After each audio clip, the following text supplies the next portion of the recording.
it's not technically a webinar. We have invited you to the meeting, right? So we will ask everyone to stay on mute until we have the questions and answers session. And yeah, thanks to everyone for coming, for getting along with us for this 1 hour session. We hope we will use this time to the benefit of everyone present. So today we have decided to record a webinar. It is going to be answering a bunch of questions that we get from our customers and colleagues and other people. And the main reason we are recording this in English is because yeah, we get these questions in this language, so it is only natural. So we will be here tonight together with Andriy Varusha, my co-founder and chief services officer in Berezha Security Group. He is basically responsible for delivery of our services, so he's much closer to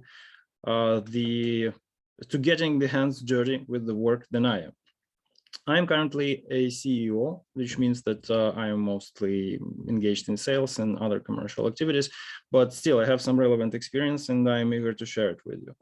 So for the people who have no idea of who we are and what we do, I just hope that the slide changed. Yeah, did it? Okay. It's lagging on my side. So if I'm talking about something that is not present on your screens, just let me know in the chat.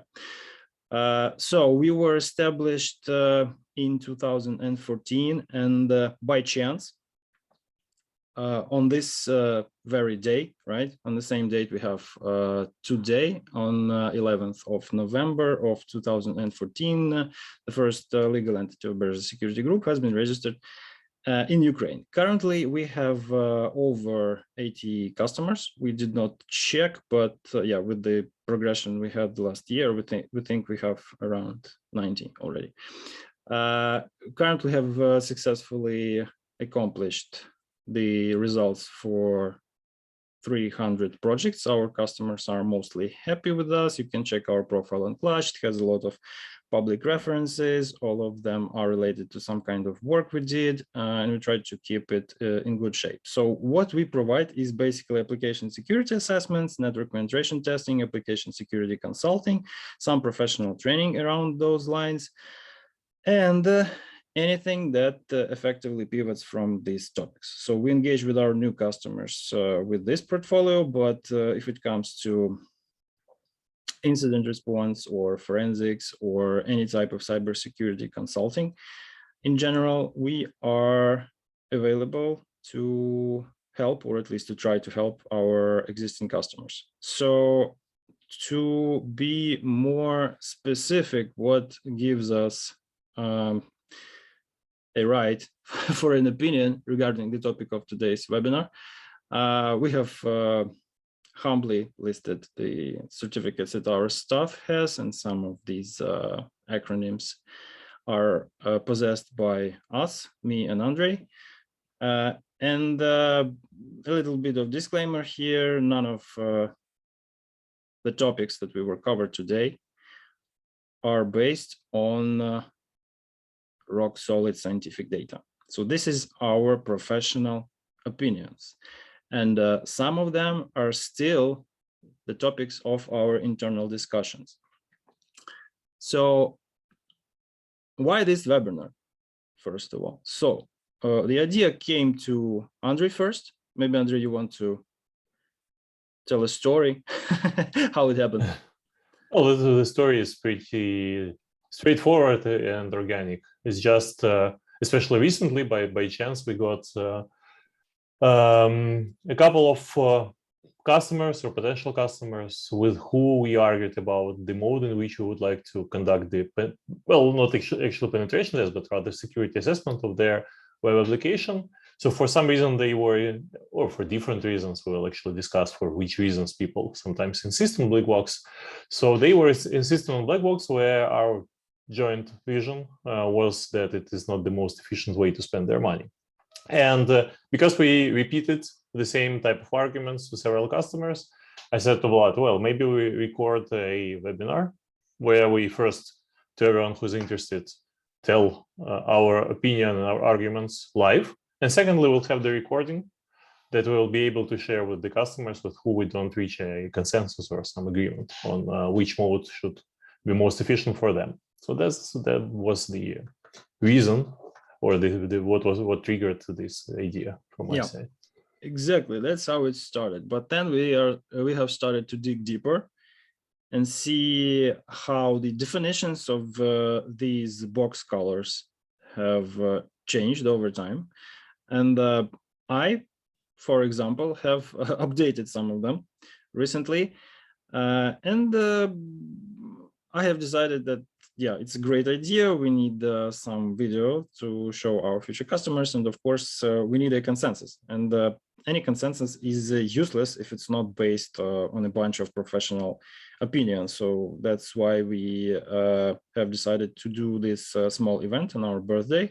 And since it's our birthday, we have decided to, for some of you, it's going to be a surprise because we have not marketed this idea broadly. And this may explain the relatively lower attendance than we have usually. Everyone who is present now, not exactly, everyone who will be present in the end of this webinar, who has registered and has access to Zoom, will have a chance to win a YubiKey. Which one we don't know yet, because it will depend on type of your USB connector, but it's certainly gonna be version 5 NFC. So let's go. Well, even before you announced it, I already saw a comment in the chat that I want to win a YubiKey. So, so Nicole actually guessed what the price could be, or what was the logic of your pretext. A lot of people will be joining from now on, I guess, but okay, please be do not share this link with anyone who hasn't registered. We will be able to check it after we have this little how to call it, lottery. I think it's a reserved term. There is a legislation around that, but let's call it lottery in quotes. So let's spend some time refreshing the definitions. I will read them from Wikipedia. And black box testing, surprisingly, is a method of software testing that examines the functionality of an application without peering into its internal structures or workings. This method of test can be applied virtually to every level of software testing: unit, integration, system, and acceptance. It is sometimes referred to as specification-based testing. So basically, it's a functional testing. We do something to a piece of software and check whether it's doing the same thing it's been designed to do. So this leads me to a interesting thought. Yeah, next time someone demands a black box testing from us, we might be tempted to just go with this definition without clarifying what they really mean, because according to it, what we do is exactly black box testing. But a little bit more on that later. Next definition: white box testing. White box testing, also known as clear box testing, glass box testing, transparent box testing, and structural testing, is a method of software testing that tests internal structures or workings of an application as opposed to its functionality, also called black box testing, right? So when we compare these two concepts, the difference is obvious. In the first case, we do not have access to inner workings, right? But still, during the black box testing, we naturally have access to all external interfaces of a system, right? So at this point, the struggle ends. Yeah, so there is no discussion if we accept these definitions and go on with a customer who requires black box testing and agrees that we understand the thing in the same way. But of course, the testing and security testing in particular is not a black and white thing.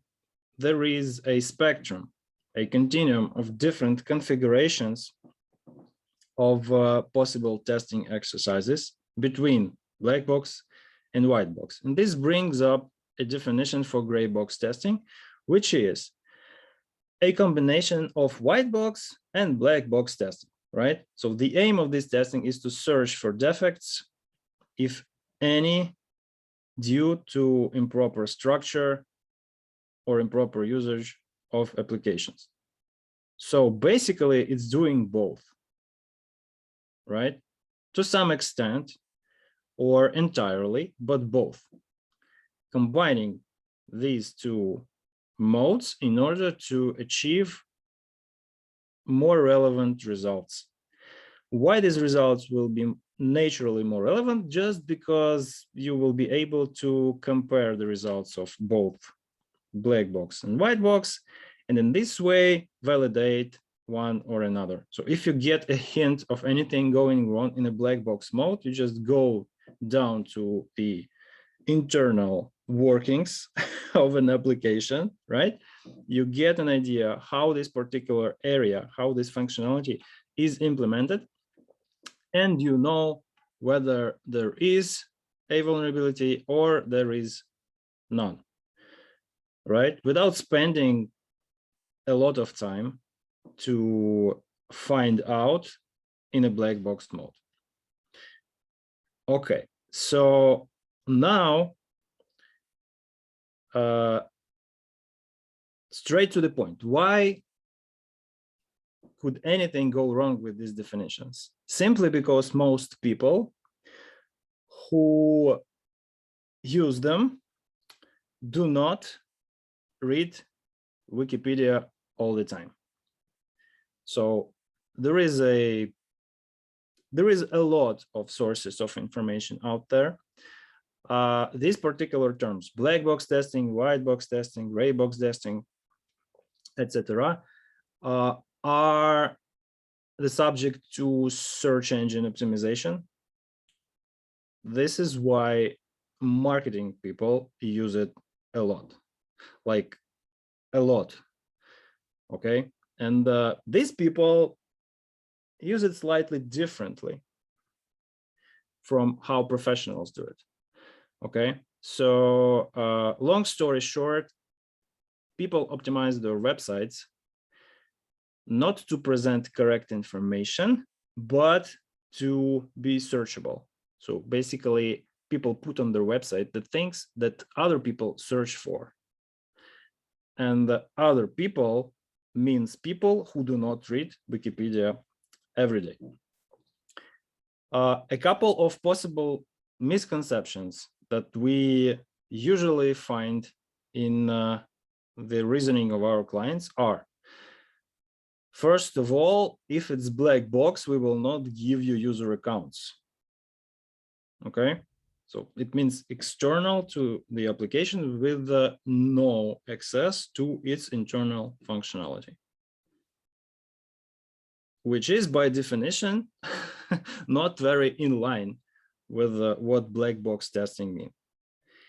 Black box testing would mean, yes, we give you user accounts, but we will not give you the information or access to implementation, to internal workings, to the source code, to the design, to everything that is below the interfaces that system has. Next, we will not give you access to admin interface. So basically, you will test only what regular users see, and what admins see will not be visible to you, which again is not a form of mode of testing. It's just a limitation on visibility that testers have, which is counterproductive, and we will discuss it in a little bit detail a little bit later, right? So why this particular one is very nasty when it comes to pen testing results.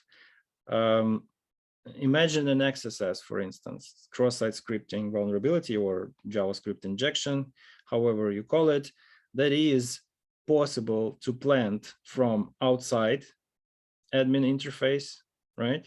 Through a user interface. A user submits a ticket and admin then reads the ticket in some other system through an admin interface. And if external user interface, like regular user interface, non-admin, is absolutely okay in terms of data validation and no XSS is possible there, this will lead, nevertheless, to complete compromise of an admin account.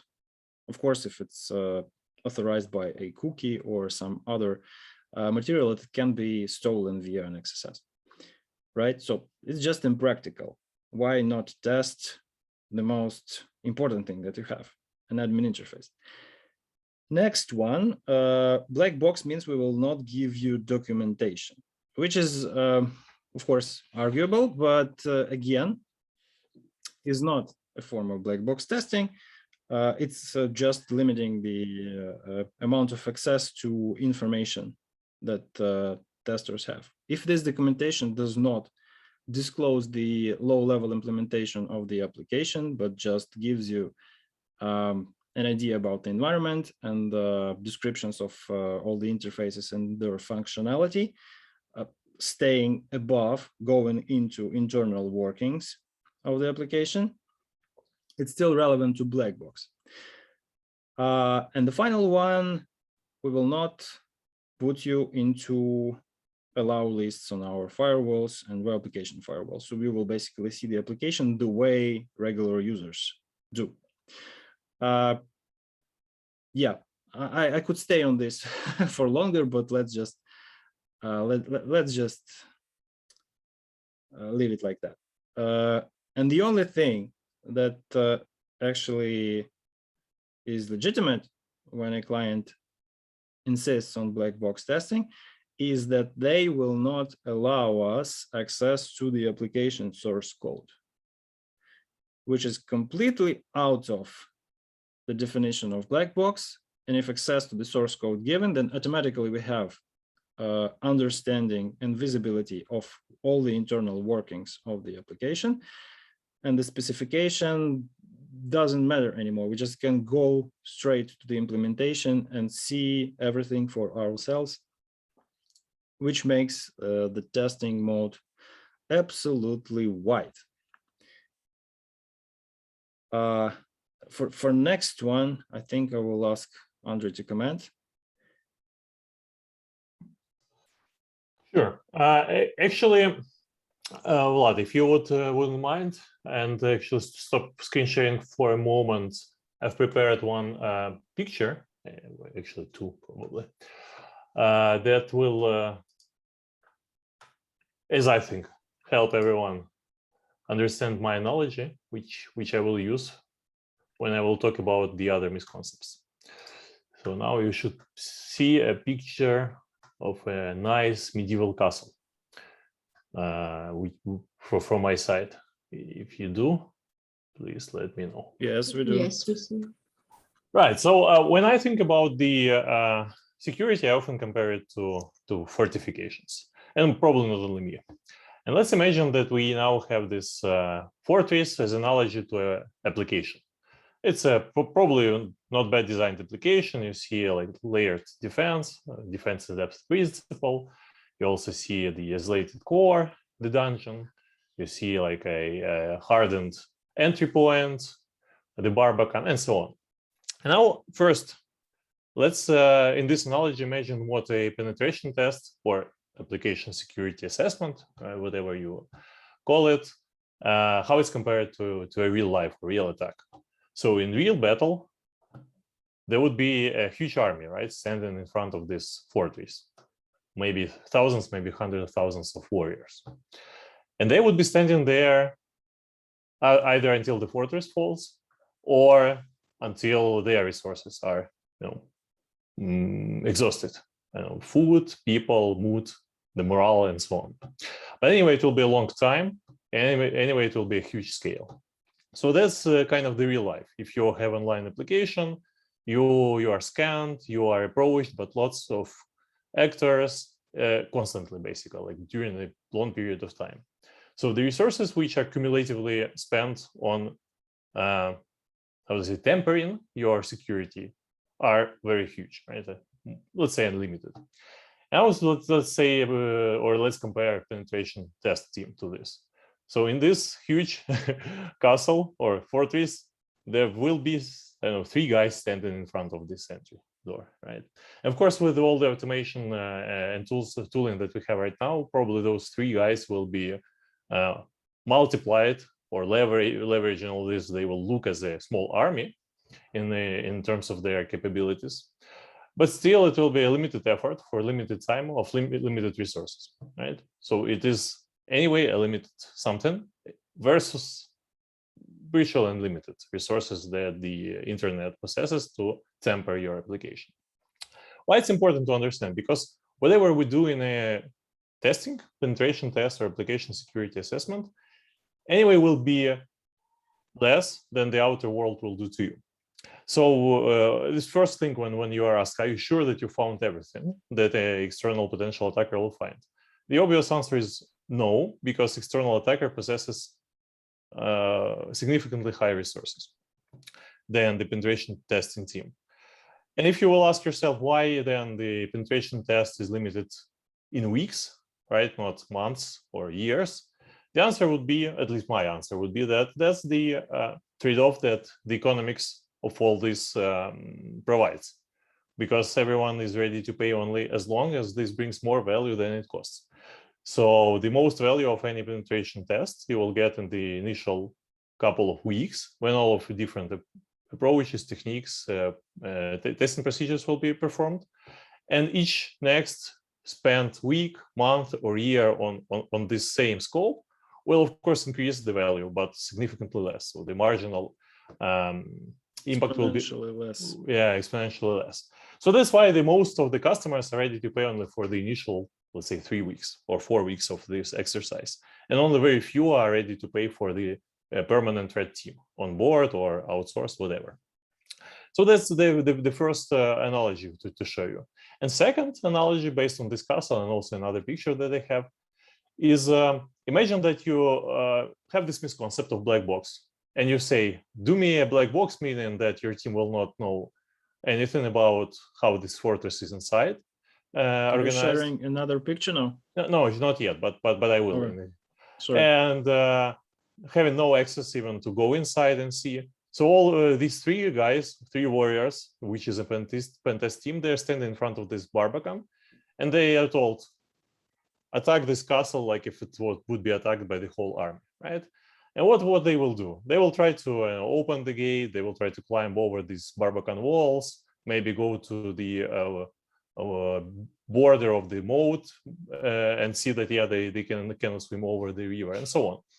And basically all the time will be spent on these attempts. They will not even get inside to see if this fortress inside is layered, if the dungeon is fortified and so on. But as you can understand, the purpose of the fortress is not only not to let someone inside. The purpose is to resist as long as possible. If the first gate falls, then resist further, push out the enemy out of the fortress, don't let to the second layer, and so on. So it's indeed a layered security, layered defense, which should be, if you want to understand how well it's designed and how well it's prepared for an attack, should be assessed in each of its elements. And then if we will look now at, and here I'll make it a little bit bigger, I found an example of information flow within a web application. Let's say some typical web application. So these circles here, it means endpoints. So the arrows is flows for information flow from one endpoint to another or one page to another page. So it's, you see, it's pretty, it's not a huge web application and still it's pretty complex. And now what we see here, everything starts with obviously some authentication, so login form. And if you treat this black box in this misconcept, the black box means you have no access in the application, not in the code or internal workings, but at all in the application. So everything which will be actually tempered and tested will be only this initial, right, circle. And because the authentication, so login mechanisms, is pretty critical, it's known for a long time. So they evolved. Now it's not common that they are very vulnerable. So it's not common to do a skill injection from the login form because mostly it's done not by custom development even, but by some frameworks. So the biggest chances are that in this mode, with the application, web application, let's say, here it's web application, everything that the penetration team will be able to do is to confirm that, yes, this one endpoint is, let's say, secure, likely to be secure from an attack. But everything which is inside and which is much higher variety of things will be not even tested, right? Because the budget, the time of the project will run out. Now, with these two pictures in mind, let's get back to the list on the slide. So, Vlad, if you will share it back. So these are some of the ideas that we hear when customers force us or push us to a black box in their understanding black box. Sometimes they state it openly. Sometimes we just read behind the lines or between the lines. So lower price. Remembering the idea I just brought up, that any penetration test is still a simplification, right, of real life, and the price is just a some balance or some equilibrium on the market that customers are ready to pay for some amount of value. For black box, if we say the total amount, yes, probably it will be quoted a little bit lower for this exactly same reason, just because market sets such an expectation, such a balance. But if you will actually take a look at such thing as price per functionality tested or per testing procedures executed and so on, so something not absolute but really relational, you will see that you actually pay much more money for one unit of testing, whatever this unit is, test, procedure, functionality, etc. Then if you would let the penetration team at least getting into the application. The tipping point for us sometimes is just having the credentials, because that really allows to cover much more surface than would be covered without the credentials, without the access to the user's functionality. The other, which is usually heard and openly, the purity of experiment. Like, the real attacker will not have access to my application, so why should your team have access to it? And the answer here is, again, remember the fortress or the castle. The real attacker is a huge army. So maybe 99% of this army or these warriors will not get into your application because they don't have credentials, but someone will. Maybe someone will just wait until you have service time, or until you have unpatched vulnerability or something like that on your server. So they will just be in the right time and the right moment, and they will get inside. Or maybe they will just, if you have a SaaS and the attacker can just buy an ordinary subscription and get into your application. So this way or another, in real life, the assumption that the attacker will start from zero knowledge from outside and never get inside.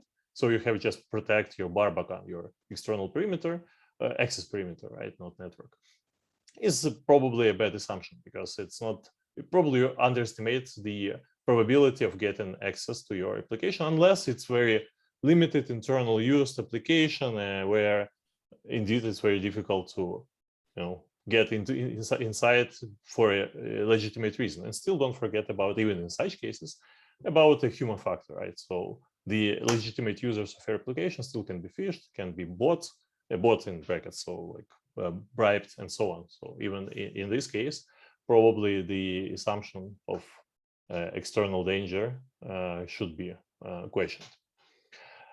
Sometimes it's just expected that the black box is less difficult, not black box, but white box less difficult for Pentest team than the black box. So the approach is that, why should we pay you for an easy job? Just do a difficult job. But in reality, as I already mentioned and shown you on the picture, that if we get access to the application, so we're doing this not in this black, dark, very black mode that our customers call it, we will do more, right? So we'll do much bigger variety of tests. We'll do much more testing procedures. So in reality, it's absolutely vice versa. So the skill set required for great testing is much diverse, much more diverse than the skill set required for black box, because in most cases, black box in this understanding will end up on testing the authentication mechanisms. So the only thing you should be able to actually for a black box is to brute force the passwords, right? And know how to do the dictionary attacks, brute force attacks, or whatever is connected with this login functionality. Of course, I'm very simplifying right now for on purpose to give you the feeling and the intuition why we insist on in most cases on this not completely black box approach. And the last one, of course, some of the customers, and it's not usually told openly, but it's again read between the lines, expect a nicer report. So if we don't have access inside the application, most probably will not find that many vulnerabilities, and the report will look greener, right? Because well, the low risk vulnerabilities we find we usually marked with the green color. And in a way, that's true. Indeed, if we end up doing the black box pen test in the sense that we don't have access to application, most probably will have less vulnerabilities. But also don't forget that to keep the objectivity and following the professional ethics, we will absolutely disclose all the conditions under which the pen test was done. So we will tell in all the summary in the scope that this one done without user credentials, that was done in black box mode, which for everyone who understands what this means and who will hopefully understand after this webinar, this will actually be enough to understand that the few vulnerabilities found or few issues found is the direct consequence of the mode of testing which we had to follow, and that was preferred by the customer. So these are the myths or misconceptions, and my view why they are not correct in the reality. Maybe Vlad has something to add here. I think I've told what I wanted for this slide. Yeah, I'm sure you were quite comprehensive in everything that we have to say.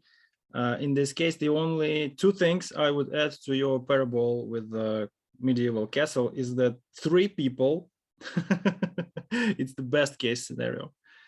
The data flow diagram that you have shown after that would not demand a team of 3 people. Most probably there would be just 2.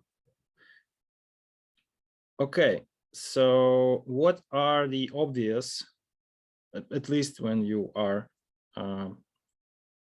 just to summarize from the place where we are sitting and looking at this problem, what are the pitfalls of this black box, the blackest possible box approach to security testing? When we limit the attack surface, we basically do not test all of it, right? So there will be just some authentication and identification controls, and that's it. Of course, as Andriy said, there will be fewer attack tactics to simulate. This may seem as a better case scenario for us, but unfortunately, it will not be, just because the overall quality of the results will be very low, and we do not like providing our clients poor quality.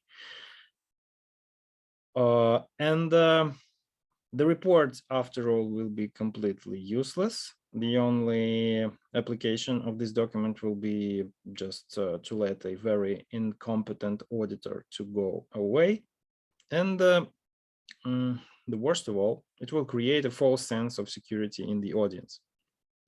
Right, so people reading this report, they will see that yeah, no critical vulnerabilities were found, not even high-level risk vulnerabilities were found. Right, everything was quite okay, but this will be a form of misinformation, just because, yeah, none of important things that can really go wrong were really tested. Okay, so just to give you an example, this is my own creation. I did not discuss it with anyone yet. It's a draft of OWASP Top 10 for 2021, the next edition, not in release yet, still open for public comment. If you are familiar with this document, you understand that there will be a series of generalizations. Siri, I'm not talking to you. Sorry. So just to show you how much of it will be possible to cover with the wrong way of understanding black box testing that we are talking about. So some of broken access control will be possible to test. You see that identification and authentication failures will be possible to test in full, or at least most of it. This I can accept, right? But broken access control, crypto failures, injections, vulnerable and outdated components, software and data integrity failures, and most of server-side request forgery will not be possible to cover in full, just because not all the places where these things can occur, where these things can go wrong, will be accessible and visible to the tester. Okay, and in my humble opinion, insecure design, security misconfiguration, and security logging and monitoring will not be possible to test at all, except for rare exceptions that are like obviously glaring to the outside. Yeah, like, I don't know, sensitive configuration, files world readable and available to anyone in an indexed web server catalog. Okay, so this one, of course, will be possible to test, but this is just a tiny portion of everything else that can go wrong. Okay, now it's time for me to stop the presentation and show you how it all relates to another possible taxonomy of security testing techniques and procedures. Surprisingly for me, there is a more common term hiding behind the word demo. In IT, we normally refer to demo as to demonstration of a product, of a process, of anything. But it turns out that in many other areas, in construction and particularly in the US Army, demo stands for demolition. So it's time for demo.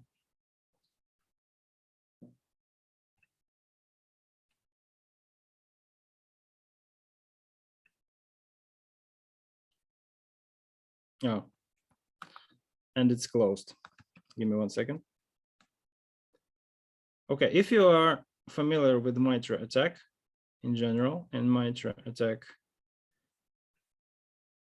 in particular, sit tight and wait while I explain this tool to the rest of us. So look, this is like the taxonomy, the inventory of attack techniques and the tactics. So sorry for interruption. We have pieces of your screen not visible to us, just where the Zoom controls are. So how come?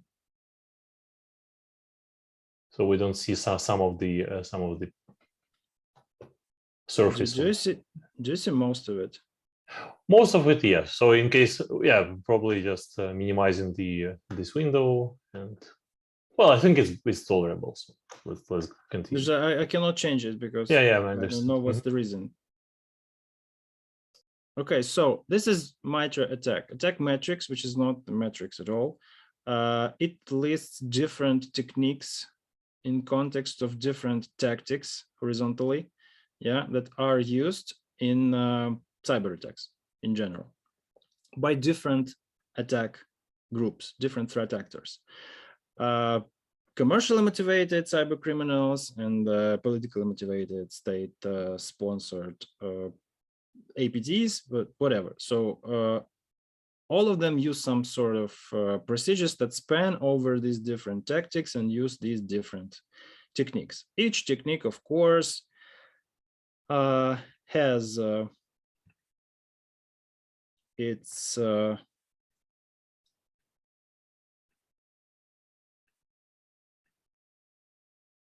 detailed information accessible by choosing view technique in context menu, so you can play around it at your free time. But what we can say about the attack metrics overall, that it's the best openly available to us taxonomy of different bad actions that hackers can do against our infrastructures, right? So if you look at it and think about how much of this surface is available to a tester that is sitting outside of the infrastructure and staring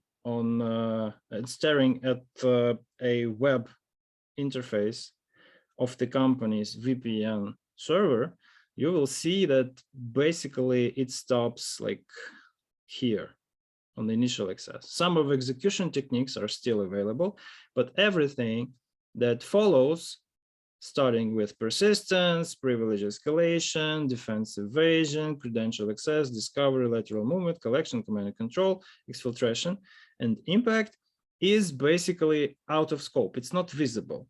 Yeah, you cannot touch it, you cannot reach out to it, you cannot manipulate it, you cannot do anything about it. So if someone is reaching out asking for a sort of infrastructure pen test and limits the visibility to a total black box, of course, it is a legitimate thing to ask. But if at the same time, the client asks us to test only one system or a bunch of servers or anything in particular, not the infrastructure in general, like in its entirety,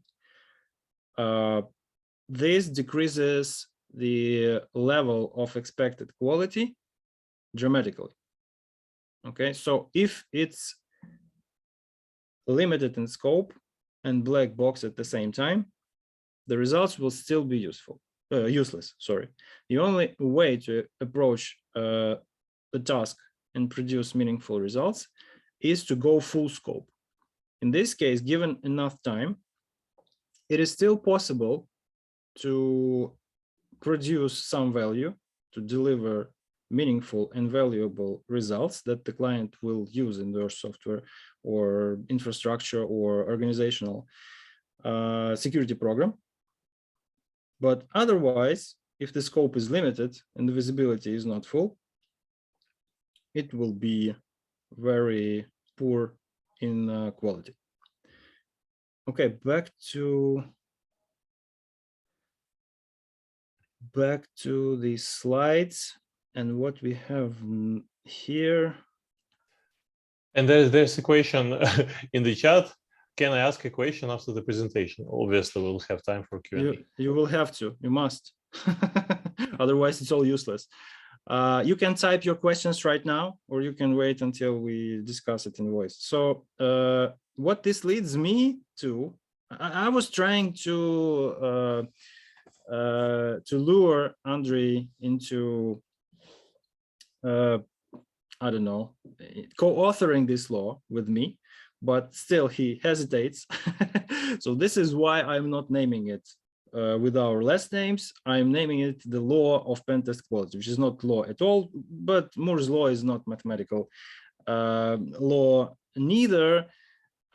What I'm trying to express here is that quality of security assessment results is directly proportional to amount of money you put into it in form of corresponding time and resources dedicated to the task, is proportionate to the visibility of scope to the testers, and is reversely disproportionate to the scope size. So the more you have assets in the scope, and the fewer hours you can afford given your budget, right? And the less visibility you provide, the poorer quality will be.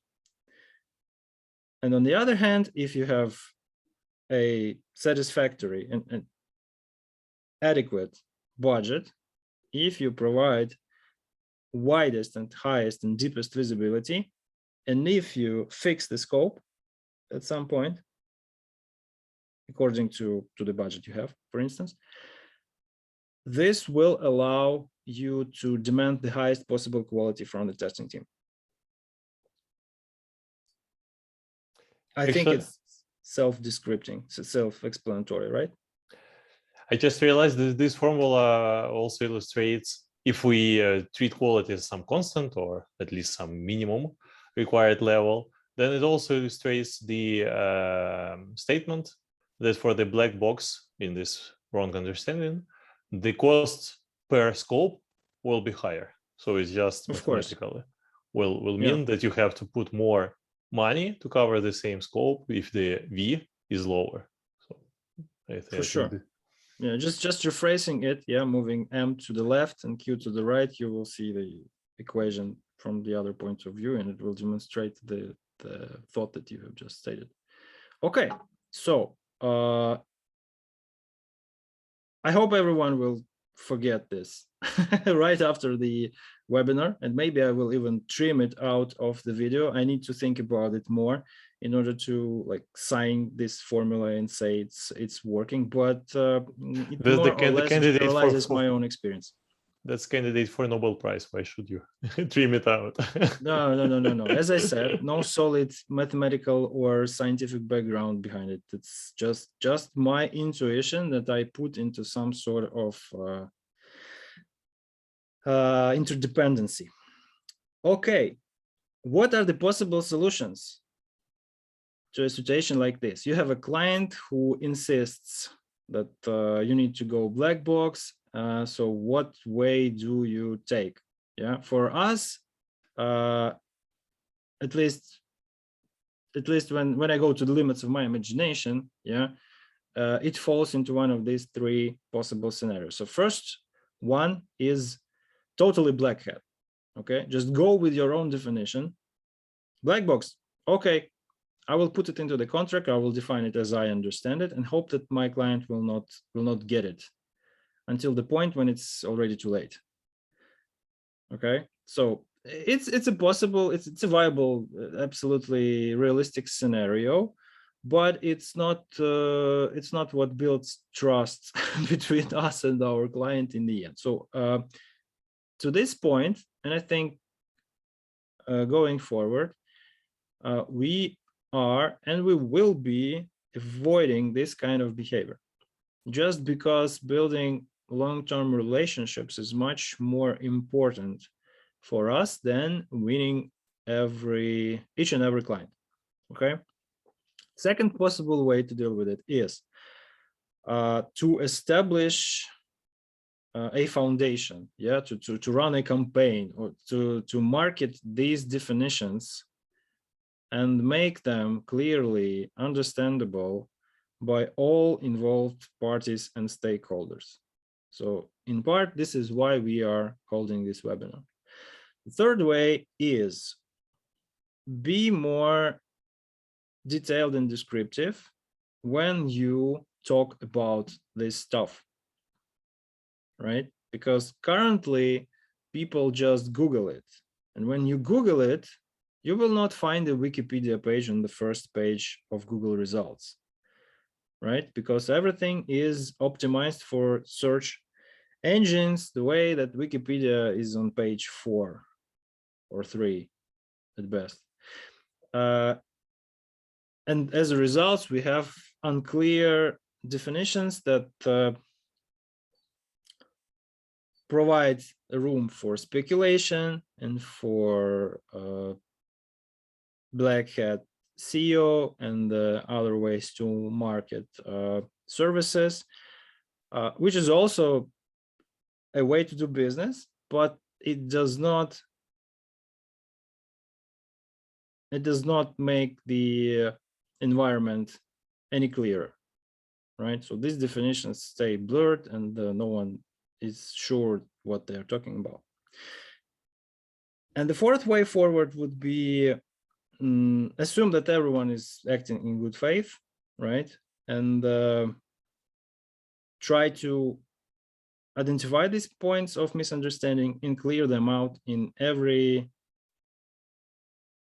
occurrence. So once you have this situation, when you are talking to a client who thinks they understand the wording and they manipulate these terms in their own way, try to shape their understanding in the right way, or in at least in a more correct way they're having now, right? Or embrace their terminology and work from there.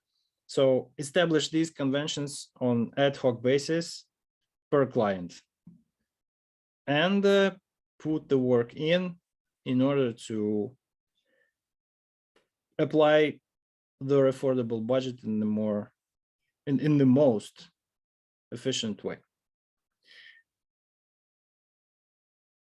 If you have anything else, yeah, that could help the industry overall to clean up this mess, I would be happy to discuss it after the event or anytime we meet.